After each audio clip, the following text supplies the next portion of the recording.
morning, good afternoon, good evening. One of the problems we have with our opposition is that they don't even know what they're talking about. And Chamisa has become the prime example of that. He likes to describe situations in ways that make it the whole situation worse than it is. Denying facts when it's convenient for his argument, exaggerating them if that suits him too. In this video clip, he is talking about the constitutional crisis in Zimbabwe, specifically referring to the Mnangagwa 2030 agenda.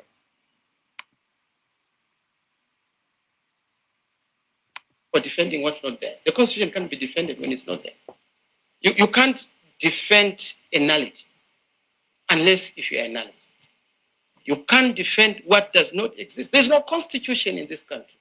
Even those who are in government know that the Constitution has been shredded apart.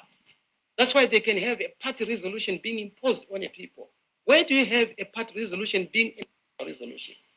You want to sustain a nation on the basis of party or partocracy, state-party conflation. No. Zimbabweans are big. You are Zanu, you are a numerator. You can't be the denominator. The denominator is Zimbabwe. We must all and debate issues about the country. If you want to go, and we will teach you that you can't walk alone when you are talking about national issues. It's for all of us and define the common way forward. So we don't want to be invited into factional fights within ZANU and join that. The crisis is a constitutional order breakdown crisis, a governmental order breakdown crisis, the absence of elections. We go into an election is a ritual. Uganda, what we saw in Tanzania, partially what happened in Mozambique, that phenomenon must citizens who are bold, decisive, and are clear about what they want, and will lead the change. What is interesting here is there are many aspects one can pick here. Let's pick this issue of there's no constitution in Zimbabwe. The 2013 constitution was approved in a referendum in March 2013. At the time, some of us said that constitution was weak. It would never deliver the democratic Zimbabwe we wanted, but we shouted down. Morgan Trangirai, Tendai Biti, Welchman Ngube, Nelson Chamisa, the way the MDC leaders in that GNU government that drafted that constitution, going to the referendum, their position was that that constitution was a democratic constitution. Trangirai even boasted that it was an MDC child. The people should approve it. Zanu PF pretended to dislike it.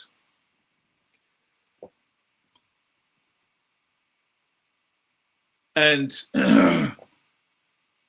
in the end, it was approved by something like 94% of the votes. It was only after the referendum that Paul Mangwana, who was the MP, the Zanu PF MP, and co-chair of the committee that drafted that constitution, boasted that Mugabe dictated that constitution. So here we are, the so-called MDC child that many people were made to believe was a democratic constitution, turned out to be a dictator's creed. Of course, it's no surprise that it has failed to deliver a democratic Zimbabwe. But let's be clear here. Chamisa was a senior member in that GNU. He was one of the ministers, no less. He was an MDC minister. And as far as I know, he never said anything critical about that constitution. During the referendum or after, until now.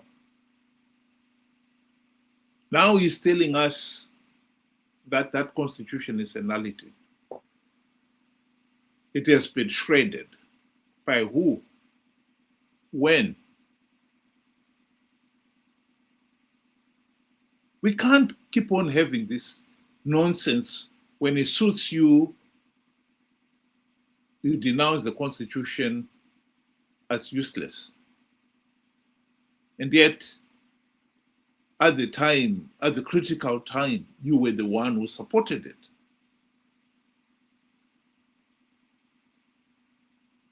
The other issue here is that he doesn't want to be involved in this Agenda 2030, defending the Constitution, because it's a nullity. It's a nullity.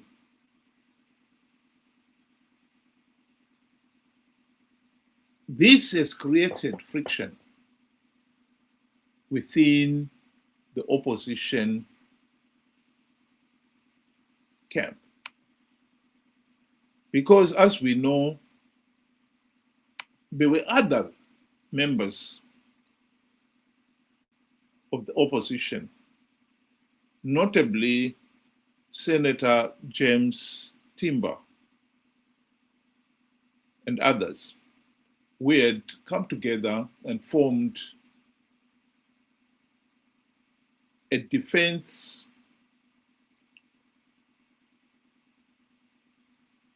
a platform to defend the Constitution, to stop Mnangagwa tampering with the Constitution, to create, to allow him to stay in power beyond 2028, the so-called 2030 agenda. And it is not surprising that some of those people are now up in arms, because what Chamisa is saying is, while they are saying we are defending the Constitution, he's telling them you cannot defend a nullity. I think they've got good reasons to be disappointed by that statement. If he doesn't want to join them, it's okay for him to say so. But to now say that the Constitution is a nullity, just because it suits him now, it's unfair, to say the very least. Whether we like it or not, that Constitution was adopted. It's not working. I know that, but we have a Constitution.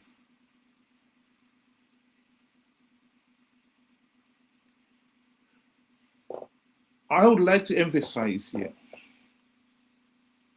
that whilst I do not agree with Senator Timba and his defense the Constitution platform, colleagues,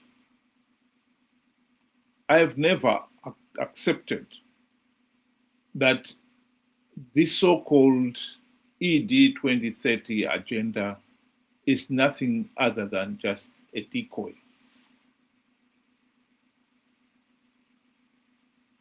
A decoy thrown onto the stage, political stage, soon after the 2023 elections.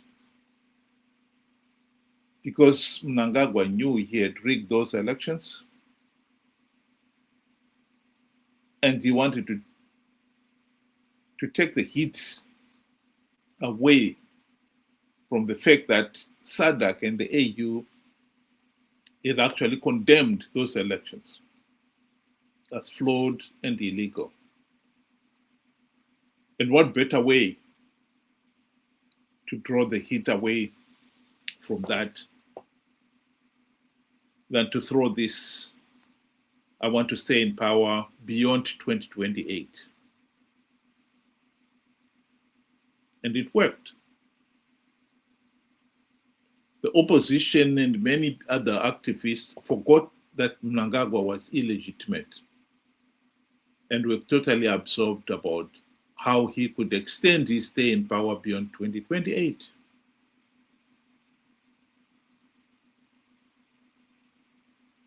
I've said on this platform that even if Mnangagwa was to carry out, even if the likes of Senator Timba were successful in stopping Mnangagwa doing whatever he has to do to extend his stay in power beyond 2028. If Zanu PF goes ahead with the 2028 elections with not even one token reform implemented, the regime will rig it. And if the ordinary people participate in the same numbers as in the past, they will give the regime legitimacy. So stopping Mnangagwa staying on beyond 2028 will be an empty victory, because the nation will still be stuck with the Zanu PF dictatorship, albeit with a new dictator, not Mnangagwa. The number one task for the nation is to focus on 2028 elections. I accept that it is too late to implement any meaningful reforms to stop Zanu PF rigging those elections. But we should concentrate on making sure that people are not conned into participating in those elections to give Zanu PF legitimacy. That should be our focus. And I believe Senator Timba, as much as he would want to be the champion defending the Constitution, he would nonetheless participate in 2028 elections without reform. He is senator because he participated in 2023 elections with no reforms. And before that, 2018 elections with no reforms.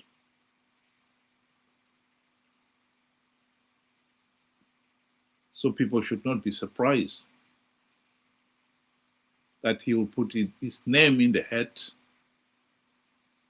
or at least encourage those around him to participate in 2028 with no reforms. I repeat, stopping Mnangagwa's 2030 agenda is nothing. It's neither here or there. If we fail to stop Zanu PF rigging 2028 elections and get away with it. It's not the individual dictator we should be concerned about. It's the dictatorship itself. And we should be smart enough to know that our fighting must be strategic and focused. If we're going to fight to stop Mnangagwa, one dictator, extending his stay in power,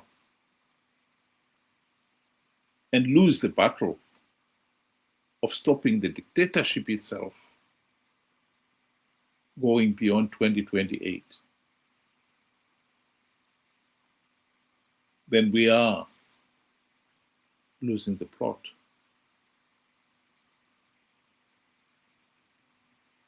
This is a fight that we must win. The very idea that we are now looking at 46 years post-independence, and we are still failing to hold free, fair, and credible elections is a great disappointment. We must end this madness in 2028. And for that, we need to be focused, laser focused on what is it really we want to achieve. And I repeat, what we want to achieve is not to stop Mnangagwa extending his stay in office beyond 2028. What we want to achieve is to stop the Zanu PF dictatorship existing beyond 2028. In between, even if Mnangagwa was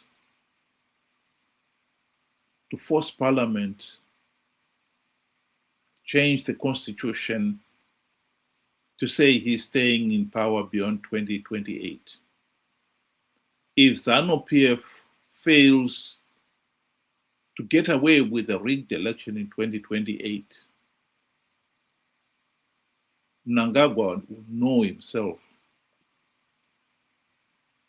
that his stay in office